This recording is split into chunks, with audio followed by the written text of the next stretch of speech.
Hello guys, welcome to my YouTube channel. In the last class we have seen the Romeo Juliet's poem, how Romeo described Juliet. Now we have to see how Juliet is going to describe Romeo's brightness, Romeo's charmness, how he was. So here, after that all, they met, they married, and it all happened over there. And before I told why Juliet was waiting for Romeo, why she was waiting so excitedly in the sense. In the background, we have seen that Romeo on that party, he was killed, one of a relative of Juliet. His name was Tybalt. So after that, he was vanished from the Verona because of a rival family. And every time it is going to happen over there. So that is what he went away. Because ಅಲ್ಲೇನಾಗ್ತಿದೆ ಅಂತಂದರೆ ಆ ಟೆಬಾಲ್ಟನ ಅವನೇನು ಕೊಲ್ತಾನೆ, ಇವನಿಗೋಸ್ಕರ ಹೊಡಿಬೇಕು ಅಂತ ಹುಡುಕ್ತಾ ಇರ್ತಾರೆ. ಅದಕ್ಕೋಸ್ಕರ ಅಲ್ಲಿಂದ ದೂರ ಹೋಗಿರ್ತಾನೆ, ಓಡೋಗಿರ್ತಾನೆ ಅಂತ ನಾವು ತಿಳ್ಕೊಬೋದು. But here Juliet was waiting at night only. Why she was waiting for Romeo at night in the sense here? Because Montagues and the Capulets family was rival families, ತುಂಬ ದ್ವೇಷ ಇದೆ. And Romeo has to meet only at the night. ಬರೀ ರಾತ್ರಿ ಮಾತ್ರ ಭೇಟಿಯಾಗ, ಡೇನಲ್ಲಿ ಭೇಟಿ ಆಗೋಕ್ಕಾಗಲ್ಲ, ನೋಡೋಕ್ಕಾಗೋದಿಲ್ಲ. Because of ರೈಬಲ್ family ದ್ವೇಷ ಇದೆ, ವೈರತ್ವ ಇರುವಂಥದ್ದು. So she was waiting at the balcony of her house. Who? Juliet. Juliet ಅಲ್ಲಿ ಏನು ಮಾಡ್ತಾ ಇರ್ತಾಳೆ ಅಂತಂದರೆ, ಮನೆ ಮೇಲೆ ಒಂದು ಬಾಲ್ಕನಿ ಇರ್ತದೆ, ಅಲ್ಲಿ ರೋಮಿಯೋಗೋಸ್ಕರ ಕಾಯ್ತಾ ಇರ್ತಾಳೆ. So that is what she says now. Come night, come Romeo, come thou day and night. ಇಲ್ಲಿ before I told it is old English, that is what though in the sense you ಅಂತ ಇಲ್ಲಿ ಅರ್ಥ ಆಗುತ್ತೆ. Come night, come Romeo, come thou day and night. Who is Romeo here? Romeo is like a day for her. Romeo ಏನು ಅಂತೆ? Romeo ಅವನಿಗೆ ದಿನ ಇದ್ದಂಗೆ, day ಇದ್ದಂಗೆ. Come night, come Romeo, come thou day and night ಅಂತಂದ್ರೆ I usually why she is loving night in the sense of darkness, because few people scare for the night because of the darkness and all, but in the case of Juliet she loves night because Romeo met Juliet at the night only, and if the night comes early, there Romeo will come. That is what she says. Come night, come Romeo, come thou day and night. If he comes, the night turns into day for her. Romeo ಬಂದ ಅಂತಂದರೆ night ಇದ್ದೇನಾಗುತ್ತೆ, day ಆಗ್ತದೆ ಅಂತ ಇಲ್ಲಿ express ಮಾಡ್ತಾಳೆ. And also one more thing we have to observe that come night come Romeo ಇಲ್ಲಿ ಡೈರೆಕ್ಟಾಗಿ ನಾವು ಅರ್ಥ ಮಾಡ್ಕೊಬಾರ್ದು. ಕಮ್ ನೈಟ್ ಕಮ್ ರೋಮಿಯೋ ಅಂತ ಹೇಳಿ ಡೈರೆಕ್ಟ್ ಅರ್ಥ ಮಾಡ್ಕೊಬಾರ್ದು. She is a prime to the night. ರಾತ್ರಿಗೆ ಪ್ರೇ ಮಾಡ್ತಾಳೆ, ಏನಂತ, ಬೇಗ ಕತ್ಲೆ ಆದರೆ ನನ್ನ ರೋಮಿಯೋ ಬರ್ತಾನೆ ಅಂತ ಅವಳು ಹೇಳ್ತಾಳೆ. For thou will lie upon the wings of night. Wings of night in the sense of midnight, darkness. In the darkness he has to come. In the darkness he has to come to meet Juliet. And let's move forward. Whiter than a new snow on a raven's back. Just observe here. For thou will lie upon the wings of night, whiter than new snow on a raven's back. Here ravens in the sense it is a crow, this kind of a bird over there. So why she says like that? Father, now thou will lie upon the wings of night and whiter than new snow. So here usually Shakespeare used the snow here twice. ಒಂದು 2 ಸಲ snow ಅಂತ use ಮಾಡ್ತಾರೆ. ಯಾಕೆ ಅಂತಂದರೆ ಅಲ್ಲಿರ್ತಕ್ಕಂಥ climate ಹೇಗಿರ್ತದೆ, snowfall ಆಗ್ತಾ ಇರ್ತದೆ. So that is what the snow colour is white, ತುಂಬ ಶ್ವೇತವರ್ಣ ಅಂತ ಹೇಳ್ತೀವಲ್ಲ, ಅದಕ್ಕೋಸ್ಕರ ಯಾಕೆ ಇಲ್ಲಿ ಪದೇ ಪದೇ ಸ್ನೋವನ್ನು ಯೂಸ್ ಮಾಡ್ತಾನೆ ಅಂತಂದರೆ ರೋಮಿಯೋ ಜೂಲಿಯಟನ್ನು ಡಿಸ್ಕ್ರೈಬ್ ಮಾಡುವಾಗ ಸ್ನೋ ಅಂತ ಯೂಸ್ ಮಾಡ್ತಾನೆ, right, whiter than new snow. But here also Juliet also using snow here. ಯಾಕೆ ಅಂತ ಹೇಳಿದ್ರೆ the raven's it is a kind of a crow over there.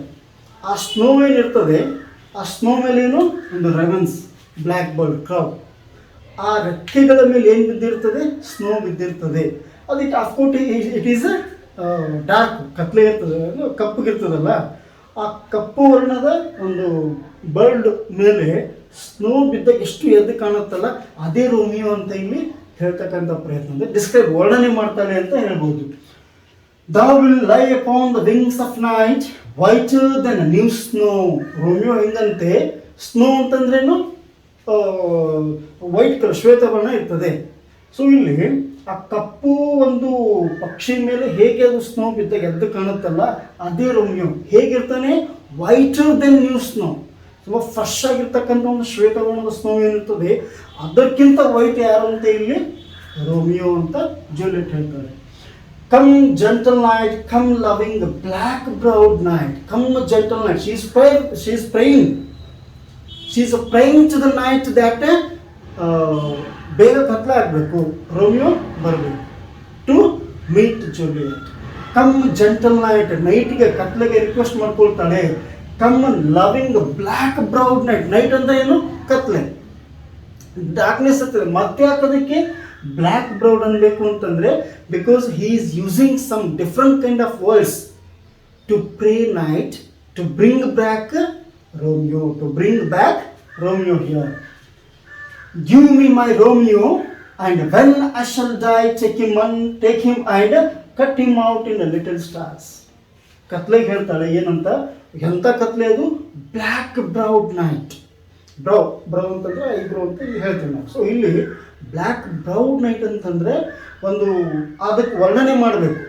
So ಅದಕ್ಕೋಸ್ಕರ ಇಲ್ಲಿ ಆ ಥರ ಪದವನ್ನು ಯೂಸ್ ಮಾಡ್ತಾರೆ.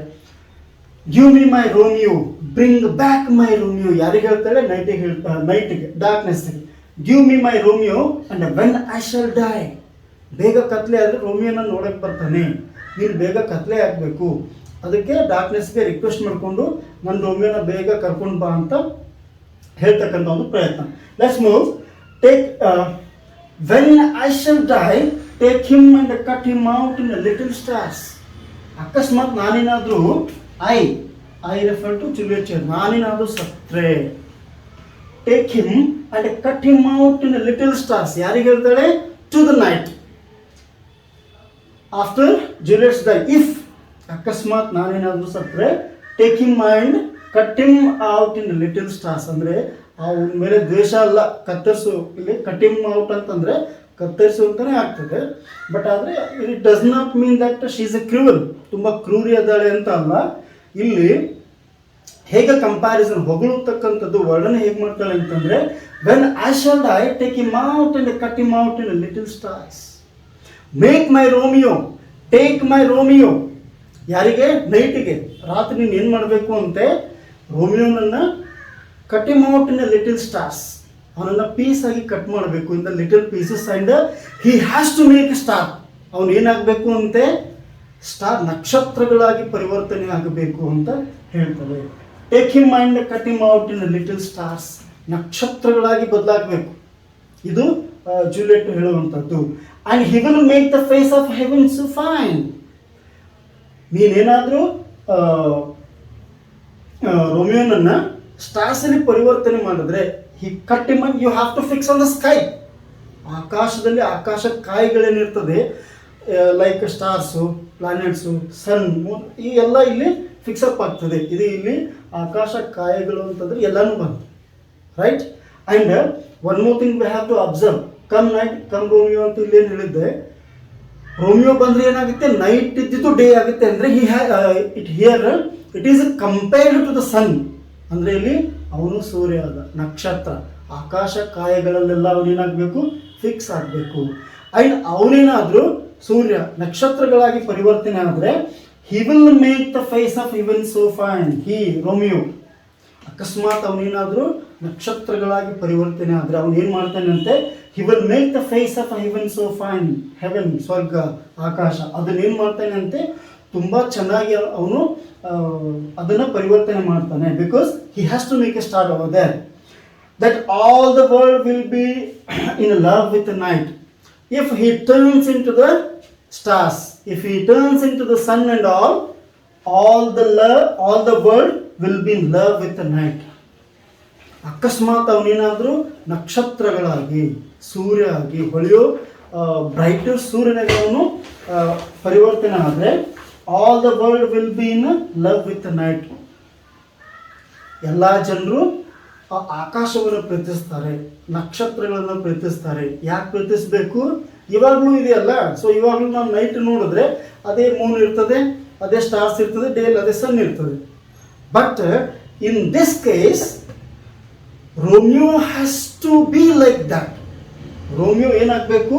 he has to convert into the star and he will make heaven so fine. ಇವಾಗ ಎಷ್ಟು ಚೆನ್ನಾಗಿ ಕಾಣಿಸುತ್ತಲ್ಲ ಆಕಾಶ ನೈಟ್ ನೋಡಿದಾಗ. ರೋಮಿಯೋ ಏನಾದರೂ ಅಲ್ಲಿ ಫಿಕ್ಸ್ ಅಪ್ ಆದರೆ ಇನ್ನೂ ಜಾಸ್ತಿ ಅವನೇನು ಮಾಡ್ತಾನೆ, ನಕ್ಷತ್ರಗಳನ್ನು ಹೊಳೆಯೋ ಹಾಗೆ ಮಾಡ್ತಾನೆ ಅಂತ. And that all the world will be in love with night.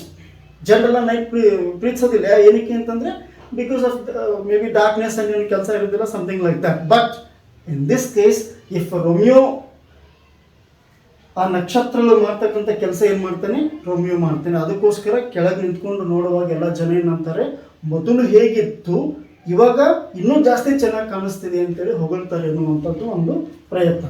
And last, and pay no worship to the garish sun. ಅಂದರೆ garish in the sense bright, ಹೊಳೆಯೋದು.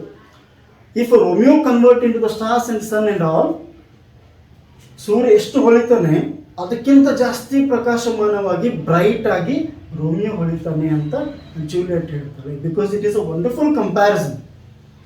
How she described Har love, she used some different kinds of words and it is completely based on the nature. ಸೂರ್ಯ, ನಕ್ಷತ್ರ, like that. ಈ ಎಲ್ಲ ಪದಗಳನ್ನು ತಗೊಂಡು describe ಮಾಡುವಂಥದ್ದು ಇದೆಯಲ್ಲ. So that is a wonderful poem that we have for the second PUC. And one more thing here that in all this description Romeo is like a sun. Romeo ಯಾರು ಅಂತ ಯಾರಿಗೆ comparison ಮಾಡ್ದಂಗೆ ಆಯಿತು? ನಕ್ಷತ್ರಗಳಿಗೆ. And the most important thing is that sun only. So that is what here also it is possible that we may get a 4 marks. How Juliet describe ರೋಮಿಯೋನ ಹೆಂಗೆ describe ಮಾಡ್ತಾಳೆ ಅಂತ ಕೇಳುವಂಥದ್ದು. And also may come for 1 mark questions also like that. So go through this and the next will see grammar, and here we have some grammar concepts also that we will see. And this is it for today. We'll meet in the next session. Thank you.